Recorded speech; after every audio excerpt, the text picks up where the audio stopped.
New year पर IIT Kanpur के पूर्व छात्रों ने किया कमाल। रिसर्च और गरीब बच्चों की मदद के लिए दान में दिए 8.25 करोड़। आईआईटी कानपुर के लिए साल 2024 की पहली सुबह अनूठी रही। संस्थान और यहां के वर्तमान छात्रों का भविष्य संवारने को पूर्व छात्रों ने 8.25 करोड़ रुपए की गुरु दक्षिणा के रूप में मदद कर असल में नए साल की बधाई दी। ये रकम वर्ष 1998 बैच के पूर्व छात्रों ने दी, जो वर्तमान में अपना सिल्वर जुबली सम्मेलन मना रहे हैं। हालांकि एलुमनी सम्मेलन में पूर्व छात्रों से मदद मिलना आईआईटी के लिए नई बात नहीं है। यूपी के 7 शहरों में आगे बढ़ रहा स्मार्ट सिटी का प्लान। जल्द फर्राटा भरते नजर आएंगे ई ऑटो। उत्तर प्रदेश शासन के निर्देश पर सब कुछ योजनाबद्ध तरीके से चलता रहा तो नए साल में स्मार्ट सिटी की सड़कों पर ई ऑटो फर्राटा भरते नजर आएंगे। इस योजना के लिए शासन से हरी झंडी मिलने के बाद नगरीय परिवहन और नगर निगम कार्य योजना बनाने में जुट गया है। शासन की ओर से प्रथम चरण के लिए सूबे के 7 शहरों को चिन्हित किया गया है। अयोध्या धाम स्टेशन पर यात्री पाएंगे बेहतर स्वास्थ्य सुविधाएं, मिलेंगी ये सर्विस। पुनर्विकसित अयोध्या धाम रेलवे स्टेशन पर यात्रियों को एयरपोर्ट जैसी सुविधाएं मिलेंगी। स्टेशन पर यात्रियों और रेल कर्मियों को बेहतर स्वास्थ्य सेवाएं उपलब्ध कराई जाएंगी। इसके अलावा अन्य सुविधाओं से स्टेशन को लैस किया जाएगा।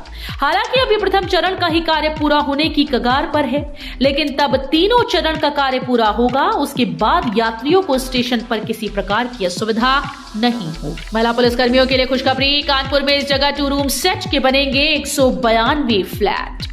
नए साल में महिला पुलिस कर्मियों की आवास समस्या दूर करने को लेकर पुलिस मुख्यालय ने बड़ा निर्णय लिया। कमिश्नरेट पुलिस के प्रस्ताव पर पुलिस मुख्यालय ने बगदौदी कछार में 12-12 मंजिल के 4 टावर के निर्माण को स्वीकृति प्रदान की है।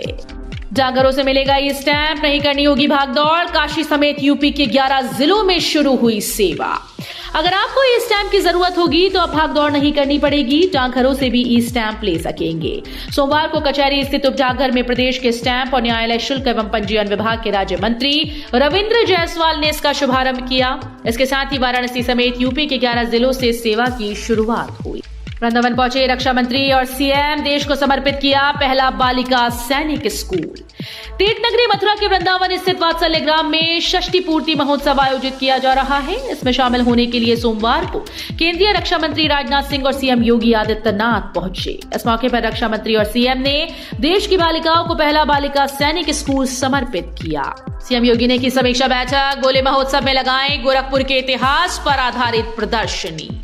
मुख्यमंत्री योगी आदित्यनाथ ने अधिकारियों को निर्देशित किया है कि 11 से 13 जनवरी तक आयोजित होने वाले गोरखपुर महोत्सव में गोरखपुर के इतिहास पर आधारित प्रदर्शनी लगाई जाए। इसमें गोरखपुर पर केंद्रित विशिष्ट लेखों को लोगों के अवलोकनार्थ रखा जाए। साथ ही लुप्त हो रही पारंपरिक वाद्य गायन व नृत्य कलाओं को महोत्सव के जरिए प्रोत्साहित करने के प्रयास किए जाएं। उत्तर प्रदेश में कल से शुरू हुआ डिजिटल क्रॉप सर्वे। किसानों तक आसानी से पहुंचेगा सरकारी योजनाओं का लाभ। केंद्र की एग्रीस्टेक योजना के तहत यूपी के सभी 75 जिलों में रबी फसलों की खसरा पड़ताल। डिजिटल सर्वे का काम कल 1 जनवरी से शुरू हुआ। 15 फरवरी तक चलने वाले डिजिटल क्रॉप सर्वे के दौरान हर खेत के सर्वे का निर्णय लिया गया। खरीफ फसल के दौरान पहली बार हुए डिजिटल क्रॉप सर्वे के तहत 21 जिलों में पूर्ण रूप से, जबकि 54 जिलों के 10-10 गांवों में सर्वे का कार्य किया गया था। कानपुर के लोगों के लिए अच्छी खबर। सचेंडी में हाईवे पर बन रहा फ्लाईओवर, जाम से मिलेगी राहत। चकेरी इटावा आगरा हाईवे पर सचेंडी के आबादी क्षेत्र में आए दिन जाम लग रहा है। सचेंडी में हाईवे पार करने के दौरान भारी वाहनों के सामने अचानक 2 पहिया और 4 पहिया वाहन आने से हादसे भी होते हैं। वाहनों की गति प्रभावित होती है, जिससे जाम लगता है। इस समस्या से निजात दिलाने के लिए भारतीय राष्ट्रीय राजमार्ग प्राधिकरण ने सचेंडी में हाईवे पर फ्लाईओवर का निर्माण करा रहा है। उत्तर प्रदेश के शहर में बनेगा 20 किलोमीटर का नया रिंग रोड। 260 करोड़ आएगी लागत। उत्तर प्रदेश के गाजियाबाद में नॉर्दर्न पेरिफेरल रोड के निर्माण को लेकर बड़ा अपडेट आया। गाजियाबाद विकास प्राधिकरण northern peripheral road, Rajnagar extension, outer ring road और मिक्स एंड सोसाइटी के सामने जोनल प्लान की रोड को पूरा करने में जुट गया। इससे दिल्ली से राजनगर एक्सटेंशन जाने वालों को काफी सुविधा होगी। काशी को इस साल मिलेगी रोपवे की सौगात। मात्र 16 मिनट में कैंट से गोदौलिया पहुंच जाएंगे यात्री। नए साल में काशी के नाम कई उपलब्धियां जुड़ेंगी। बनारस रोपवे सुविधा वाला दुनिया का 3रा शहर बन जाएगा। रोपवे के निर्माण के बाद कैंट से गोदौलिया तक की दूरी महज 16 मिनट में तय होगी। वहीं किराया भी काफी कम होगा। प्रधानमंत्री नरेंद्र मोदी के हाथों रोपवे के पहले चरण का लोकार्पण होगा। पहले चरण के रोपवे की दूरी 3.8 किलोमीटर है। ये 50 मीटर की ऊंचाई पर चलेगा। रोपवे से लोगों के समय की बचत होगी। व्हाट्सएप पर पत्र को लेकर रोडवेज बसों का चक्का जाम, लड़खड़ाई प्रदेश भर में ट्रांसपोर्ट व्यवस्था। व्हाट्सएप पर हुए पत्र वायरल को लेकर राज्य सड़क परिवहन निगम के तहत प्रदेश भर में चलने वाली रोडवेज अनुबंधित बस के चालकों परिचालकों ने सोमवार की सुबह से बसों का चक्का जाम कर संचालन ठप कर दिया। रोडवेज संचालन बंद होने से प्रदेश भर में यात्रियों के सामने आवागमन को लेकर बड़ी समस्या उत्पन्न हो गई। ट्रांसपोर्ट व्यवस्था धराशायी हो गई। यात्री प्राइवेट व अन्य साधनों से आवागमन करने को मजबूर दिख रहे हैं। बनारस में विकसित होगी नई टाउनशिप। विकास प्राधिकरण की ओर से नई टाउनशिप विकसित की जाएगी। इसके लिए वीडीए की ओर से डिजिटल मैप तैयार किया जाएगा। इस कार्य में ड्रोन की मदद ली जाएगी ताकि जनता की जरूरतों का पूरा ध्यान रखा जा सके। नई आवासीय योजना के लिए वीडीए को 1214.6 हेक्टेयर जमीन की जरूरत है। इसके लिए शासन से 17,630 करोड़ रुपए की मांग की गई है। यूपी के जिले में बनेगा डिफेंस कॉरिडोर, जल्द शुरू होगा भूमि अधिग्रहण। जिले में डिफेंस कॉरिडोर के लिए डकोर ब्लॉक के 3 गांव की जमीन अधिग्रहित करने की सूची जारी कर दी गई। भूमि में सर्वे का काम तेजी से चल रहा है। इसमें एक्सप्रेसवे के पास टिमरो, डकोर, कुसमिलिया क्षेत्र में औद्योगिक गलियारा स्थापित करने की योजना है। इससे जिले में रोजगार के अवसर खुलेंगे। डकोर क्षेत्र में बुंदेलखंड एक्सप्रेसवे के पास डिफेंस कॉरिडोर बनाने की योजना पर तेजी से काम कराया जा रहा है। गोरखपुर से 3 घंटे में अयोध्या जाइए, दर्शन कर रात में लौट आइए।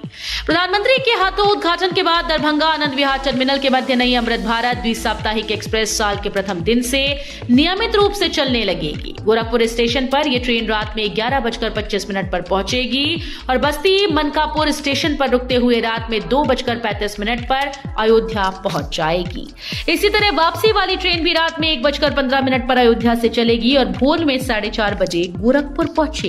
इंटर कॉलेजेस में पठन पाठन का समय बदला। ठंड इस समय चरम सीमा पर है। रात तो रात, दिन में भी कड़ाके की ठंड और गलन का दौर जारी है। इसको देखते हुए जिलाधिकारी एस राजलिंगम ने इंटर तक के सभी विद्यालयों की समय अवधि में बदलाव का आदेश दिया है। जिलाधिकारी के आदेशानुसार समस्त राजकीय शासकीय सहायता प्राप्त व वित्त विहीन माध्यमिक विद्यालय, सीबीएसई और आईसीएसई बोर्ड के स्कूल आज 2 से 6 जनवरी तक सुबह 10 से दोपहर 2 बजे तक संचालित होंगे। कोरोना के बढ़ते मामलों के बीच यूपी के शहर में 7 दिन में बिके 7.5 लाख मास्क। कोरोना के फिर से दस्तक देते ही कानपुर के लोग सजग हो गए। कई राज्यों में कोविड के मरीज मिलने और उनसे बढ़ते खतरे को देखते हुए मास्क की बिक्री बढ़ गई।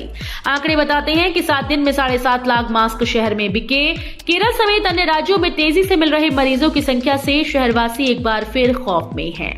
2 साल पहले की तकलीफें फिर से आंखों के सामने उभरने लगी। अब खुद की सुरक्षा को लेकर लोगों में गंभीरता दिख रही है। यूपी के शहर से 3 महीने के लिए बेंगलुरु की फ्लाइट कैंसिल। कानपुर से बेंगलुरु के नए टर्मिनल बिल्डिंग से नियमित उड़ान भरने वाली 6E815 और 6E6012 फ्लाइट 1 जनवरी से 89 दिन के लिए निरस्त रहेगी। 1 जनवरी से 31 मार्च 2024 तक फ्लाइट को परिचालन कारणों से निरस्त किया गया, जबकि 4 और 6 जनवरी 2024 को ये फ्लाइट आएगी। फ्लाइट के शुरू होने से अब तक यात्री लोड भी औसत से अधिक रहा। नए साल पर अखिलेश ने जिला और महानगर अध्यक्षों को सौंपा ये खास काम। वोटर लिस्ट लेकर घर घर जाएंगे कार्यकर्ता। समाजवादी पार्टी अब नए साल में वोटर लिस्ट को दुरुस्त कराने पर जोर देगी। उनकी कोशिश है कि किसी तरह उनके समर्थक वोटर्स के नाम लिस्ट से हट न जाएं। इसके लिए पार्टी अध्यक्ष अखिलेश यादव ने घर घर जाकर वोटर लिस्ट का मिलान कर सत्यापन करने का निर्देश दिया।